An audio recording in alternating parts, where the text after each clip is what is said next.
Hello guys, welcome back to the channel. Guys, जैसा कि आपको कहा गया था कि आपका केमिस्ट्री का क्रैश कोर्स स्टार्ट होगा, तो आज आपका केमिस्ट्री के क्रैश कोर्स का पहला वीडियो है।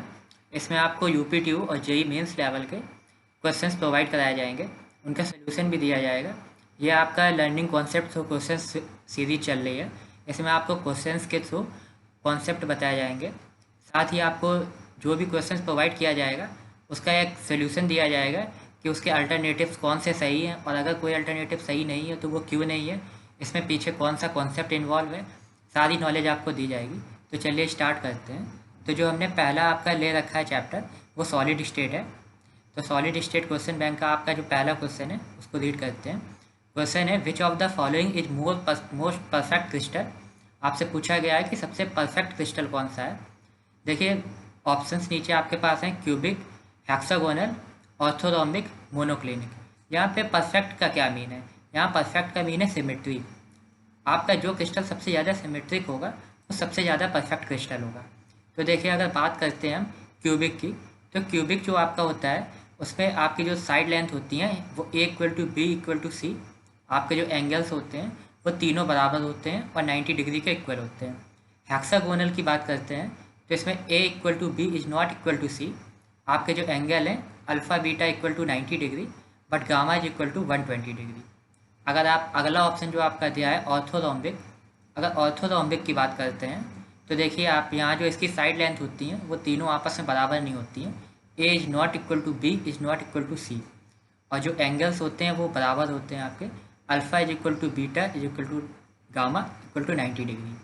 मोनोक्लिनिक जो है उसके बारे में देखते हैं, तो a is not equal to b is not equal to c, और एंगल्स की बात करें अगर, तो alpha is equal to gamma is equal to 90 degree, but beta जो है वो अल्फ़ा गामा और 90 डिग्री के इक्वल नहीं होता है। तो यहाँ आपसे जो पूछा गया है कि सबसे परफेक्ट क्रिस्टल क्या है, मीन्स सबसे ज़्यादा सिमेट्री किस में है, तो सबसे ज़्यादा केमिस्ट्री जो है, सिमेट्री जो है वो आपका क्यूबिक सेल में है। तो आप का जो सही ऑप्शन होगा वो क्यूबिक होगा। आपका नेक्स्ट क्वेश्चन लेते हैं। आपसे कहा गया है, SN converts from molten state to its solid state in HCP structure. HCP का मतलब यहाँ पे हेक्सागोनल क्लोज्ड पैकिंग में है। The number of nearest atom is. यहाँ नियरेस्ट एटम का मतलब क्या होता है? यहाँ नियरेस्ट एटम का मतलब होता है कोऑर्डिनेशन नंबर। कोऑर्डिनेशन नंबर का मीन्स होता है किसी भी कैटायन या एनायन के जो सबसे नियरेस्ट नेबर्स होते हैं, जो नेबर्स एटम्स होते हैं, उनका जो नंबर होता है उसे कोऑर्डिनेशन नंबर बोलते हैं।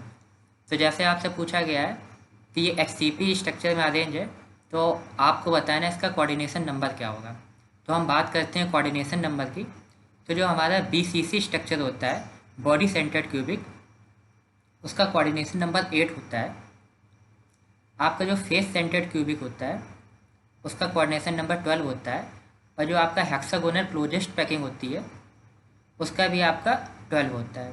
तो यहाँ पर जो आपका SN है 10 जिसकी बात की जा रही है वो HCP स्ट्रक्चर में अरेंज है, तो इसका जो कोऑर्डिनेशन नंबर होगा वो आपको 12 होने वाला है। तो यहाँ पर आपको जो दो और चीज़ें होती हैं, बॉडी सेंटर्ड क्यूबिक और फेस सेंटर्ड क्यूबिक, इनके भी कोऑर्डिनेशन नंबर के बारे में पता चल गया है। आपसे यूपीटीयू में इसके बारे में भी डायरेक्ट क्वेश्चन पूछा जा सकता है। आपको इस तरह का स्टेटमेंट लिखा मिल सकता है कि कोई भी एटम है वो इस स्ट्रक्चर में अरेंज है और आपको नियरेस्ट एटम बताना है, वहाँ आपको इसका कोऑर्डिनेशन नंबर ही बताना होगा। चलिए नेक्स्ट क्वेश्चन लेते हैं।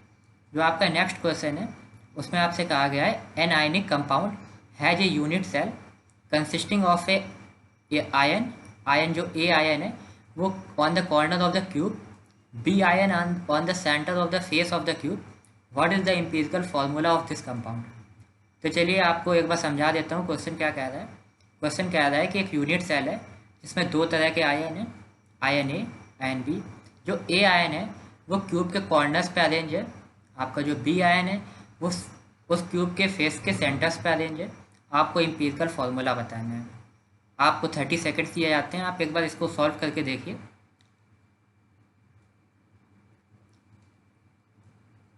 तो देखिए, जैसे ये क्वेश्चन में कहा गया है, तो आप देखिए जो आपका ए है वो कॉर्नर्स पे अरेंज है। एक क्यूब जो होता है अगर उसके कॉर्नर से अगर हम कंट्रीब्यूशन बताएं कि कोई एटम अरेंज है तो उसका कंट्रीब्यूशन 1/8 होता है। आपका जो बी है वो फेस के सेंटर पे अरेंज है। जो फेस सेंटर पे आपका एटम लगा होता है उसका जो कंट्रीब्यूशन होता है वो 1/2 होता है। अब आप बताइए, ये जो आपका होता है यूनिट सेल होता है, क्यूबिक यूनिट सेल, इसमें 8 कॉर्नर्स होते हैं। 8 कॉर्नर्स में 8 एटम अरेंज होंगे, उनका कंट्रीब्यूशन 1/8, आपको एक एटम मिलेगा। ये एटम ए हो गया। अब जो आपका फेस है, आपके पास 6 फेसेस होते हैं और उनका कंट्रीब्यूशन हाफ हाफ आएगा, तो आपके पास 3 एटम्स बी के हो गए। आपसे अगर एम्पिरिकल फार्मूला पूछा गया है इसका, तो आपको इसका एम्पिरिकल फार्मूला लिखना है। एक एटम ए का है, बी के 3 एटम्स हैं, तो इसका जो आंसर हो गया वो AB3, डी ऑप्शन सही है। इस तरह के क्वेश्चंस में और भी वेरिएशन किए जा सकते हैं। फर्दर वेरिएशन करके इस तरह के और क्वेश्चंस आपको प्रोवाइड किए जाते हैं। नेक्स्ट क्वेश्चन देखिए। तो गाइस नेक्स्ट क्वेश्चन देखते हैं। जैसे जो आपने पिछला क्वेश्चन लास्ट जो किया हुआ है उसी में बस थोड़ा सा वेरिएशन के साथ ये नया क्वेश्चन है, तो इस क्वेश्चन को हम रीड करते हैं। कहा गया है an ionic compound has a unit cell consisting of a ion at the corner of the cube.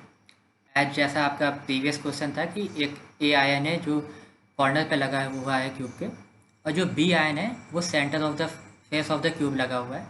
लेकिन यहाँ पे वेरिएशन क्या है कि जो एक एटम है वो मिसिंग है वन ऑफ द फेस, एक फेस से एक एटम गायब है। तो what is the empirical formula of this compound. तो ये जो आपसे कहा गया है इसका एम्पिरिकल फार्मूला निकालना है। तो देखिए आपका जो ए है वो कॉर्नर्स पे अरेंज है।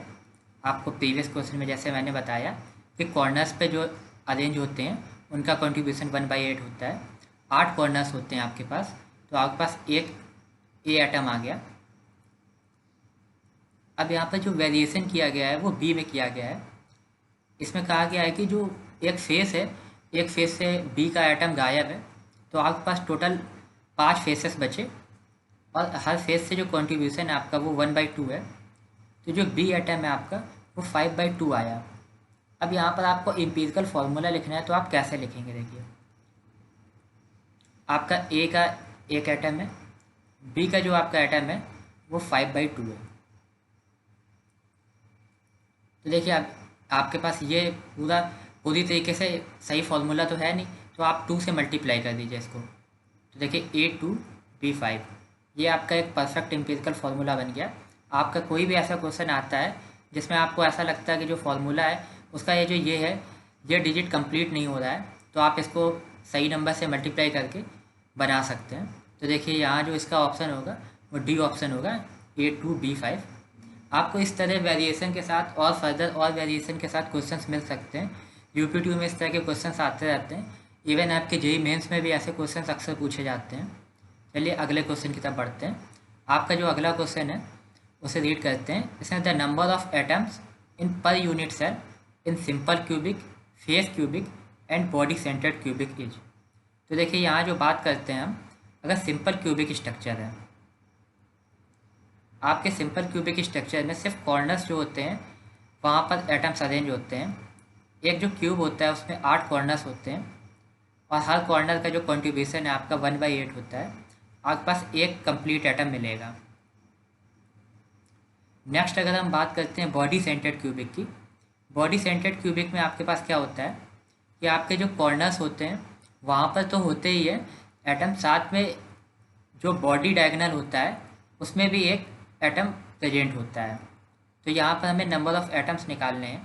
तो देखिए एक जो बॉडी डायगोनल पे एटम है उसका कंट्रीब्यूशन कंप्लीट होगा 1, और जो आपके कॉर्नर्स पे एटम है 8 एटम्स हैं और कंट्रीब्यूशन 1/8 है, तो टोटल आपके 2 एटम हो गए। अब अगर हम बात करते हैं फेस सेंटर्ड क्यूबिक की, यहाँ पर आपके जो कॉर्नर्स होते हैं वहाँ पर एटम अरेंज होता है, साथ में फेस के सेंटर्स पे भी अरेंज होता है। जो कॉर्नर्स होते हैं वहाँ पे जो एटम होता है उसका कंट्रीब्यूशन 1/8 होता है, फेस पे जो होते हैं उसका कंट्रीब्यूशन 1/2 होता है। अगर हम टोटल लिखना चाहें कि कितने एटम्स प्रिमिटिव सेल में प्रेजेंट होंगे, तो देखिए 8 कॉर्नर्स हैं, 1/8 उनका कंट्रीब्यूशन है, 6 फेसेस हैं, इनका कंट्रीब्यूशन 1/2 है। तो ये आपका 1 एटम ये हो गया, 3 ये हो गए, तो आपके पास 4 टोटल एटम हो गए। तो देखिए आपका जो ऑप्शन मैच कर रहा है, सिंपल क्यूबिक में 1, बॉडी सेंटर्ड क्यूबिक में 2 और फेस सेंटर्ड क्यूबिक में 4। तो ये देखिए आपका ये ऑप्शन मैच कर रहा है, ए ऑप्शन ये आपका करेक्ट है। अब अगला क्वेश्चन देखते हैं।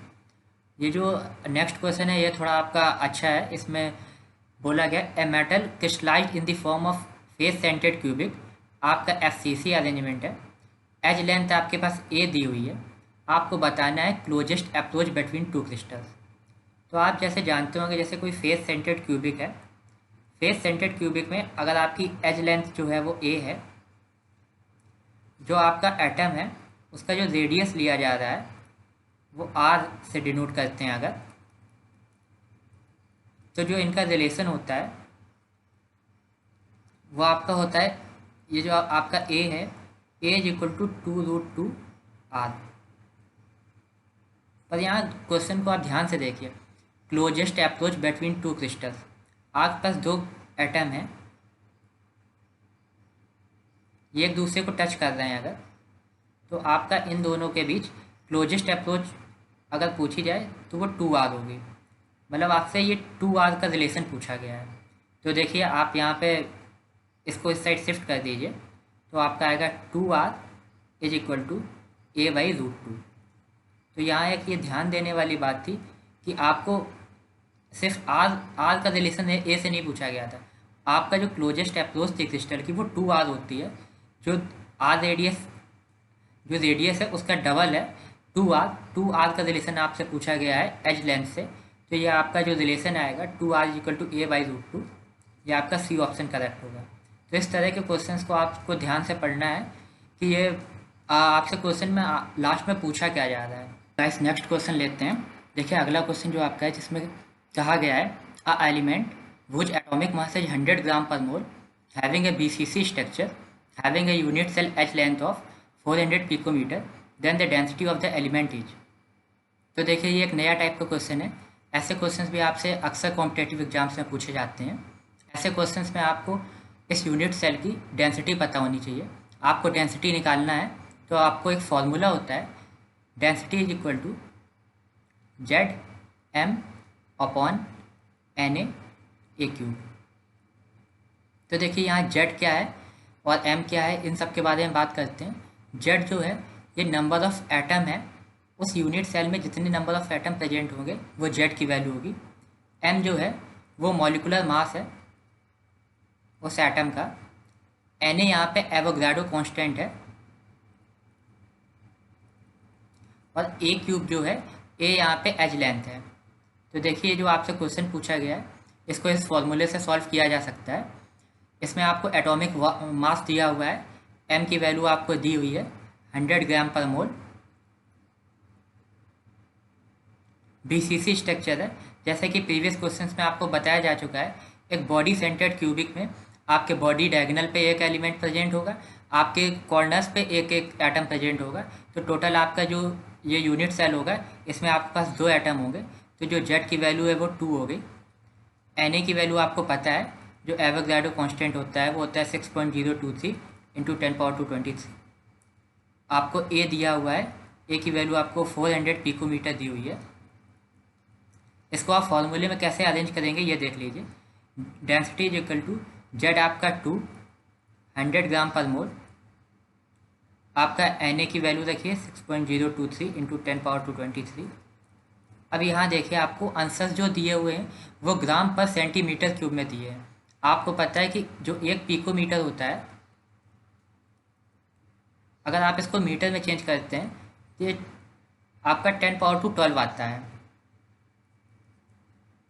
10⁻²12 मीटर होता है। पर अगर आप इसी को सेंटीमीटर में चेंज करना चाहते हैं, आप उसको सेंटीमीटर में चेंज करेंगे तो आपको 10⁻² - 10 लिखना पड़ेगा। तो देखिए आपका 400 10⁻² - 10 और आपका क्यूब। जब आप इसको सॉल्व करेंगे तो आपको ये जो कंप्लीट है तो आपको डेंसिटी जो मिलेगी वो 5.188 ग्राम पर सेंटीमीटर क्यूब मिलेगी। आप इसको सॉल्व करके देख सकते हैं। तो जो इसका ऑप्शन आएगा वो बी पार्ट आएगा। आपका अगला क्वेश्चन लिया गया है। देखिए अगला क्वेश्चन में क्या है, ए solid AB has NaCl structure. If the radius of A positive is 100 picometer, then the radius of B negative is। देखिए ये जो क्वेश्चन है इसमें आपको रेडियस का रेशियो पूछा गया है। आपको निकालना है कि रेडियस की रेंज क्या होगी। सॉरी, आप रेडियस की रेंज आपको, तो जो NaCl स्ट्रक्चर होता है अगर हम उसकी बात करते हैं तो NaCl स्ट्रक्चर के लिए आपका रेडियस रेशियो जो होता है, आपका जो पॉजिटिव आयन है और नेगेटिव आयन, उसका जो रेडियस रेशियो होता है वो 0.414 टू 0.732 के बीच में वेरी करता है। ये एक कॉन्सेप्ट है, ये आपको पता होना चाहिए NaCl स्ट्रक्चर के लिए रेडियस रेशियो क्या होता है। अब आपसे रेडियस का रेशियो आप निकालेंगे जिससे आपको रेंज पता चल जाएगी। तो देखिए आपको जो पॉजिटिव आयन है उसका तो दिया हुआ है 100 पिकोमीटर। अब आप अगर आर मिनिमम निकालते हैं, आप यहाँ पे आर मिनिमम निकालेंगे, तो जब आप आर मिनिमम की वैल्यू रखेंगे तो आप इसको 0.732 के बराबर कर दीजिएगा। यहाँ से आपको एक आर मिनिमम की वैल्यू मिलेगी 100 अपॉन आप आर मैक्सिमम कितनी वैल्यू होगी, तो आप जो छोटी वैल्यू है 0.414 के बराबर कर दीजिएगा। तो आपको इधर से जो वैल्यू मिलने वाली है वो 136.6, इधर से आपको जो वैल्यू मिलने वाली है 241.6। तो ये जो आपका ऑप्शन बी होगा वो करेक्ट होगा। अब तीसरा क्वेश्चन देखते हैं। इस क्वेश्चन में कहा गया है कि आपको मास बताना है। The mass of unit cell of CsCl correspond to the combined masses. तो आपको ये जो CsCl होता है ये BCC अरेंज होता है। तो BCC अरेंजमेंट है आपका CS जो आपका पॉजिटिव आयन है और Cl माइनस नेगेटिव आयन है। जो आपका CS प्लस का कॉन्ट्रीब्यूशन है वो भी एक एटम का होगा और Cl माइनस का जो कॉन्ट्रीब्यूशन है वो भी एक एटम का होगा। जो आपका पॉजिटिव आयन है वो आपका बॉडी डायगोनल में प्रेजेंट होगा और जो आपका नेगेटिव आयन है ये कॉर्नर्स पे प्रेजेंट होगा। इस तरह आपका इसका आंसर जो है वो C पार्ट होता है। Thank you.